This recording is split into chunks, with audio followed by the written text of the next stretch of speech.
Então, assim, a gente vai continuar a nossa aula, né, com a segunda parte, falando sobre gravidez e assistência pré-natal.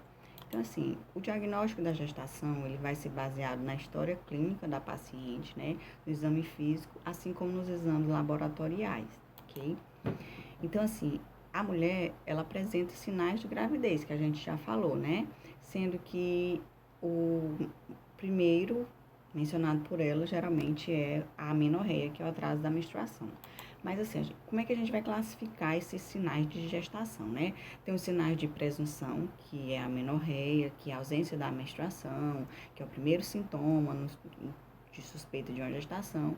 E essa amenorreia acontece se for realmente uma gravidez, porque aconteceu a fertilização do óvulo, né? Lembra da história que a gente falou do colchãozinho que é preparado todo mês no endométrio para que essa mulher possa estar ficando gestante e ter um local para acomodar, né?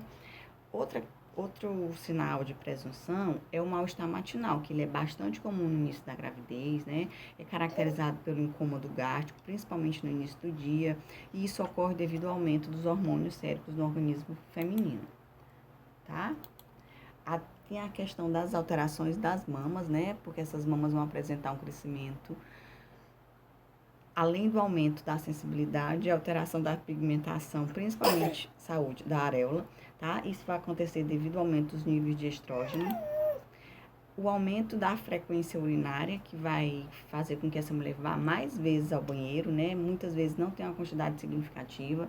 Tudo está relacionado à pressão que o útero faz sobre a bexiga, que vai dar a sensação de que essa bexiga tá cheia o tempo todo, tá? Ele é assim mesmo, tá, gente? Um doce, uma bênção. A questão da vibração ou tremor abdominal, que é o termo que é utilizado por essas mulheres para reconhecer os primeiros movimentos do seu bebê, né, desse feto.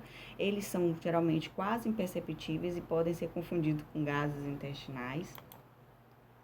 E aí a gente vai ter os sinais de probabilidade, né, que é o sinal de Chaudic, né, que está relacionado à alteração da pigmentação que aparece na região genital da gestante. Isso ocorre devido a uma congestão vascular que vai ocorrer na região da mucosa da vulva, vagina e colo do útero, que vai dar uma coloração violeta azulada a essa região. As alterações abdominais, né, que ela vai ter um aumento do fundo uterino, geralmente isso é mais perceptível a partir de 12 semanas, tá? E o sinal de Godel, né, que é a questão do colo amolecido. Devido ao aumento do aporte sanguíneo na região pélvica, esse colo ele vai ficar mais amolecido, assim como as paredes vaginais que vão ficar mais espessas e enrugadas. E o sinal de rebote, que é quando o examinador, ele empurra o feto, né, com os dedos, e o feto empurra os dedos de volta, tá bom? A gente vai perceber isso quando é feito o exame ginecológico de toque ou o exame abdominal.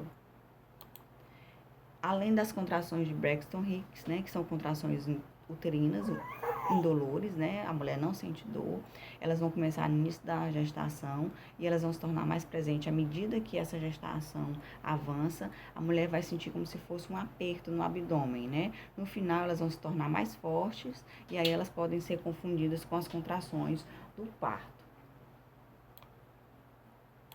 Professora, e os sinais de certeza positivo, né?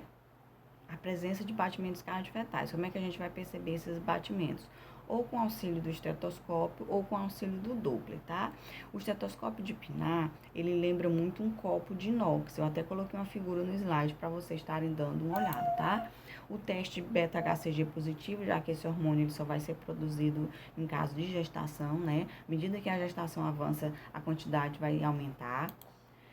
E os movimentos fetais, que são percebidos em exame. A partir de 18 a 20 semanas de gestação, ele pode ser percebido no exame, né? Durante o exame de pré-natal, a gente pode perceber a atividade do feto, tá bom? Antes disso, só com o uso do ultrassom, né? Com o uso do ultrassom, a partir de 4 semanas, a gente pode estar confirmando essa gestação. Então, assim, a gente falou já sobre as alterações fisiológicas, né? Principalmente as alterações do tegumento, que as mamas e os mamilos ficam escurecidos, que aparece a linha nigra, né? Ou a linha alba na região do abdômen, que essa mulher pode apresentar cloasma gravídico, por isso é tão importante o uso do protetor solar durante toda a gestação. Essa mulher também ela pode apresentar coceira, que é o prurido na pele, por conta dos hormônios estimulantes de melanócitos. E ela também vai apresentar alterações nos pulmões e cardiovasculares, né? Vai acontecer a questão da dispneia, um aumento da hipotensão ortostática, né? Ela vai ficar com a pressão baixa quando ela se levanta de uma vez, o aumento do volume e a frequência cardíaca, tá? Mas aqui a gente vai falar mais é sobre a importância do pré-natal, essa aula, tá bom? Então, assim, por que que o enfermeiro pode fazer pré-natal na atenção básica, né? Então, assim, o pré-natal de baixo risco, que é o pré-natal que é acompanhado na atenção básica, ele pode ser inteiramente realizado pela enfermeira. Isso aí o Ministério da Saúde divulgou no ano de 2000, tá? E a gente tem o decreto 94.406 de 8 de junho de 1987, que regulamenta a Lei 7.498 da Resolução CONFEM, número 271/2002, que reafirma o que eu falei. O pré-natal de baixo risco pode ser inteiramente acompanhado pela enfermeira. Qual a importância do pré-natal, né? Então, assim, o pré-natal, ele tem a finalidade de garantir no final da gestação o bem-estar do binômio mãe e feto, né? O intuito do pré-natal é fazer que no final essa mulher esteja bem e essa criança nasça bem, né? Então, assim, é diminuir as causas de morte materna, é diminuir as causas de morte dos bebês, né? É garantir que no final, tanto a mãe quanto essa criança estejam bem. Então, assim, ele deve ser inicializado o mais precocemente possível, assim que essa mulher perceba as alterações, né, que são relacionadas à gestação. Então, assim, o pré-natal é o primeiro passo para que possa acontecer um parto e um nascimento humanizado, tá bom? Então, assim, é responsabilidade da equipe de saúde da família acolher essa gestante, né? Acolher as gestantes das suas áreas. Essa captação da gestante, ela deve ser feita o mais precocemente possível, antes do 4º mês de gestação. O ACS, ele tem que ficar de olhos bem abertos, arregalados, para poder identificar qualquer mulher com suspeita de gestação e encaminhar essa mulher para o posto. Quando essa mulher confirma essa gravidez, ela deve procurar o posto para que o médico ou enfermeiro possa estar dando início ao pré-natal, tá bom? Então, assim, o diagnóstico da gestação é baseado na história da paciente, no exame físico e nos exames laboratoriais. Se a mulher está com queixa de atraso menstrual, se ela está sentindo as mamas aumentadas, doloridas, com enjoo matinal, o médico ou o enfermeiro faz o exame físico e pede os testes laboratoriais para poder confirmar, tá? Então, assim, quanto mais precoce for realizado a consulta, melhor para a captação dessa gestante. Quando a gestante vai para a consulta, né? No primeiro momento, ela vai passar pelo técnico de enfermagem, que vai realizar a pré-consulta, e aí você vai fazer peso, altura, pressão. E se ela já tiver com o exame laboratorial confirmando, você já pode preencher o cartão da gestante, tá? Para que ela já leve esse cartão preenchido para a consulta, que geralmente a consulta de primeira vez é com o profissional enfermeiro, tá bom? Então, assim, esse pré-natal, além das consultas, né, que é uma sequência de consultas, ele deve oferecer reuniões educativas, né, atividades educativas para estar orientando essa gestante sobre a importância do pré-natal, sobre o hospital de referência que ela deve procurar para o parto, sobre a questão de vacinas, né, os exames de rotina que são solicitados e temas pertinentes relacionados à gravidez, como a questão de quando ir para a maternidade, a questão da importância da amamentação, a questão dos sinais de parto, a questão dos primeiros cuidados com o bebê, Tudo isso são temas pertinentes, né? E que devem ser trabalhados nas atividades educativas. Professora, essa mulher começou o pré-natal. Quais são os fatores de risco, né, para uma gravidez atual? Então, assim, primeiro de tudo são as características individuais e as condições sociodemográficas desfavoráveis. Então, assim, gestante com menos de 15 anos e mais de 35 anos é um fator de risco, né? A questão da ocupação. Qual é o trabalho que essa mulher faz? Ela é uma lavadeira, ela é uma agricultora, ela pega peso, ela passa muito tempo em pé, ela se expõe a sol, ela se expõe a produtos químicos, né? Ela está passando por uma situação de estresse. Tudo isso são fatores de risco, tá? A questão da situação familiar, ela não é casada, ela só está namorando, que acontece muito, principalmente durante a adolescência, né? Que ela se sente insegura porque ela não sabe como o parceiro vai aceitar a questão da gravidez, a própria família, os amigos, tá ok? Mulheres que têm uma situação conjugal insegura, né? O casamento está passando por uma dificuldade, tudo isso está relacionado a fator de risco. A baixa escolaridade, né? Mulheres que estudaram menos que 5 anos, condições ambientais desfavoráveis, né? A altura, mulheres com menos de 1,45 m, mulheres que têm um peso menor que 45 kg e mais que 75 kg, mulheres que fazem uso de drogas lícitas ou ilícitas, a gente já estudou em saúde mental, né, que as drogas lícitas é o cigarro e o álcool, e as drogas ilícitas é o crack, a maconha, a cocaína, essas outras drogas que a gente não pode consumir na frente das outras pessoas. Então, assim, a história reprodutiva anterior, né? Mulheres que já tiveram casos de aborto, mulheres que já tiveram recém-nascido com restrição de crescimento, ou algum tipo de malformação, aborto habitual, né? História de esterilidade ou infertilidade, o intervalo interpartal menor que 2 anos, maior que 5 anos, né? Então, assim, o Ministério da Saúde, ele preconiza que o intervalo entre uma gestação e outra seja maior que 2 anos e menor que 5 anos, ok? Então, assim, mulheres que nunca tiveram filhos ou que já tiveram muitos filhos, a questão das síndromes hemorrágicas, né? Mulheres que já apresentaram em gestação anterior pré-eclâmpsia ou mesmo eclâmpsia, mulheres que já fizeram cirurgia uterina anterior, né? Já realizaram a cesárea, o intervalo está pequeno entre o parto atual e o parto anterior à gestação atual. A macrosomia fetal, né? Mulheres que tiveram bebê muito grandes, bebês gigas, tudo isso são fatores de risco para a gravidez atual. E algumas intercorrências crônicas, né? Mulheres que tiveram cardiopatias, pneumopatias, nefropatias, endocrinopatias, principalmente a diabetes, né? Hemopatias, hipertensão arterial moderada ou grave, ou que esteja em uso de um antihipertensivo, e a epilepsia. Essa foto que eu coloquei aí no slide é uma foto linda, que foi uma foto tirada de um feto, né, que o médico precisou fazer uma cirurgia ainda, quando ele ainda estava na barriga da mãe, e ele pega na mão do profissional, né, que essa foto foi utilizada durante muito tempo para a questão de combater o aborto, tá?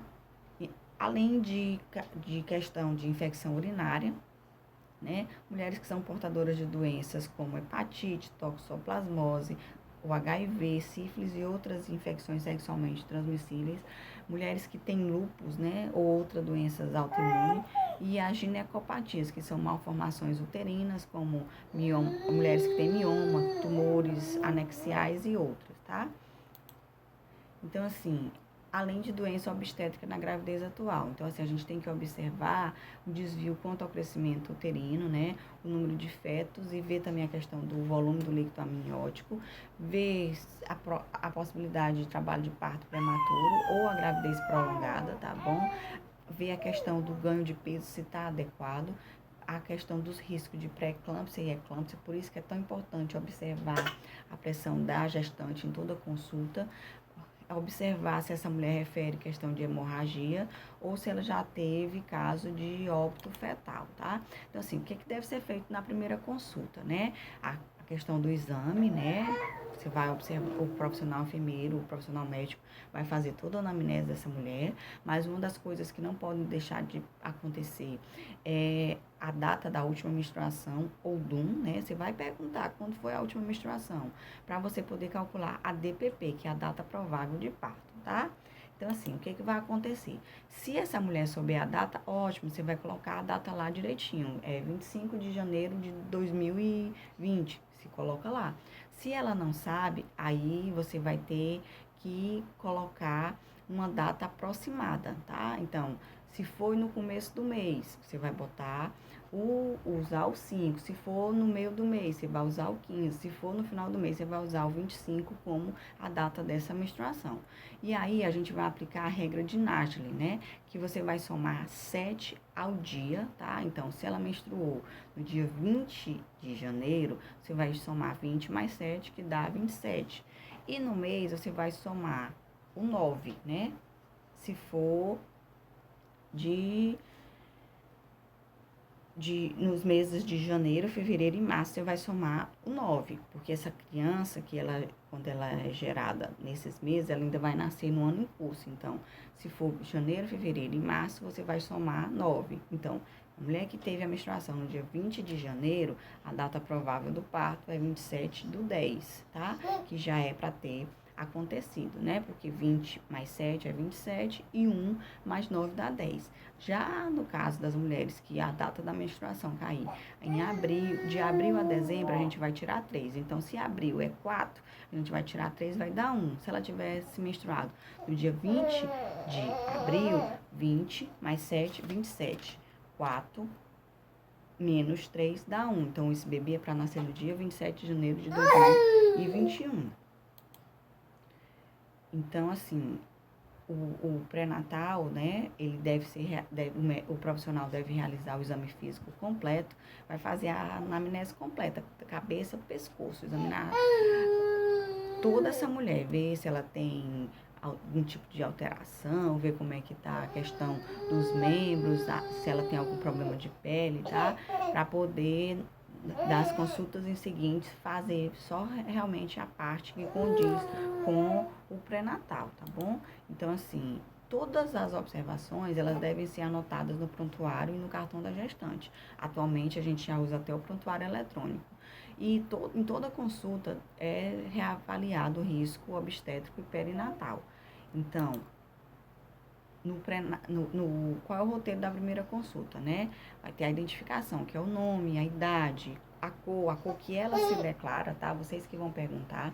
A questão da naturalidade, preencher o endereço atual e colocar a unidade de referência para, no caso de ela precisar de uma maternidade, né? Aí é observado os dados socioeconômicos, grau de instrução, até que série que essa mulher estudou, o que ela faz? Ela é lavadeira, ela é professora, ela é dona de casa, com relação ao estado civil, ela é casada, ela é solteira, ela está numa união estável, né? Qual é a idade, né? E o número de filhos, porque quanto mais filhos, mais ela vai ter uma sobrecarga de trabalho doméstico. Né? Questão da renda familiar, vive só do Bolsa Família, ela tem um salário, um esposo também, como é a moradia, só de um cômodo, né? Tem água encanada, tem coleta de lixo, a casa dela fica longe do posto, tudo isso vai ser feito na primeira consulta, tá? Essa parte aí é com um profissional de nível superior, tá bom?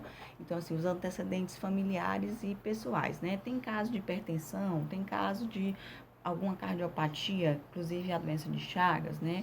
Caso de diabetes, problema de doenças renais crônicas, tem história de anemia, algum distúrbio nutricional, né? Tá desnutrida, tá com sobrepeso, obesidade, por isso que é importante quando ela chegar, vocês fazerem a verificação do peso e da altura, tá? Não esquecer. Tem história de epilepsia, alguma doença da tireoide, doenças endocrinopatias, né? Tudo isso vai ser perguntado, tá? Aí é visto a questão das viroses, né? Se já teve rubéola, se teve hepatite, a questão de hanseníase, tuberculose, outras doenças infecciosas. Se ela é HIV positivo, né? se sim, se está em uso de medicação e quais as medicações, tem história de infecção do trato urinário, alguma doença neurológica, psiquiátrica, porque alguns medicamentos eles podem interferir na gestação ou trazer problemas para o bebê, tá? Se fez alguma cirurgia, né? Qual foi a cirurgia e a data, se já recebeu transfusão de sangue, certo? Aí ainda na consulta de primeira vez, né? Ver a questão dos antecedentes ginecológicos, né? A questão do ciclo menstrual, se ela fazia uso de algum método anticoncepcional, se já fez tratamento para infertilidade, se ela, o parceiro, tem casos de doenças infecciosamente transmissíveis, né? Se já teve ou tem doença inflamatória pélvica, a questão de se teve alguma cirurgia ginecológica, qual foi o motivo e que idade que ela fez, se essas mamas têm alguma alteração, se ela já fez algum tipo de tratamento, tá? Quando foi que ela fez a última citologia ou exame preventivo, qual foi a data e o resultado, tá bom?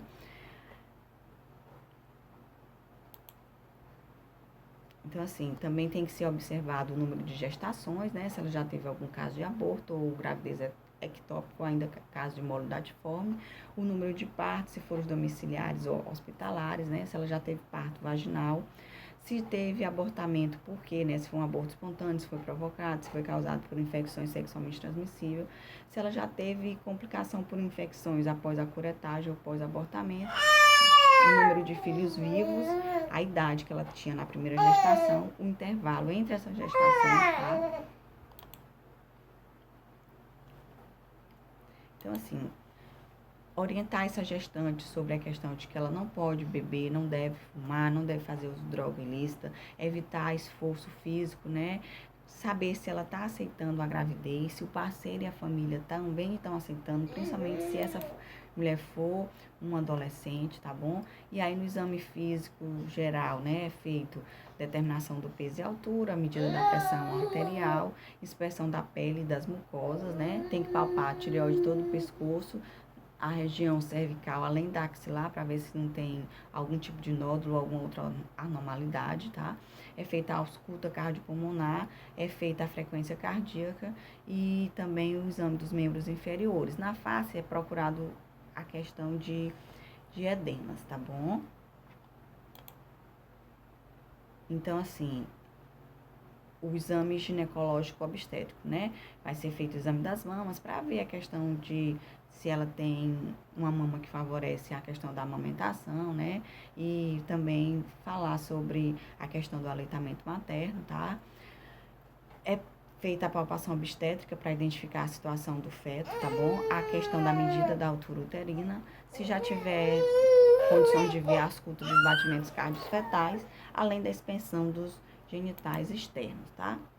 Quando é feito o exame ginecológico, né, aí é inspecionado as paredes vaginais, além do conteúdo vaginal e o colo, tá bom? E alguns profissionais, eles aproveitam para já fazer a coleta do exame preventivo, tá? Então, assim, na primeira consulta, né, o que são os exames que são solicitados? A dosagem de hemoglobina hematócrito, tá? O grupo sanguíneo fator RH, é feita a sorologia para sífilis, que é o VDRL, esse VDRL deve ser repetido próximo à 30ª semana. É solicitada a glicemia em jejum, que também deve ser repetido, tá?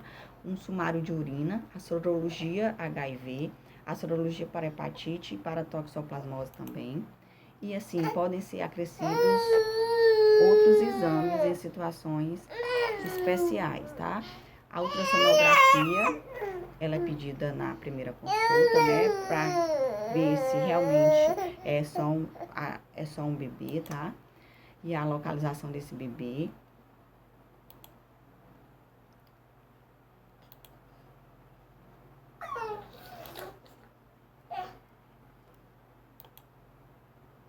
Então, assim, nas consultas subsequentes, né? É feito a revisão da ficha pré-natal, a anamnese atual e sucinta, além da verificação do calendário de vacinação.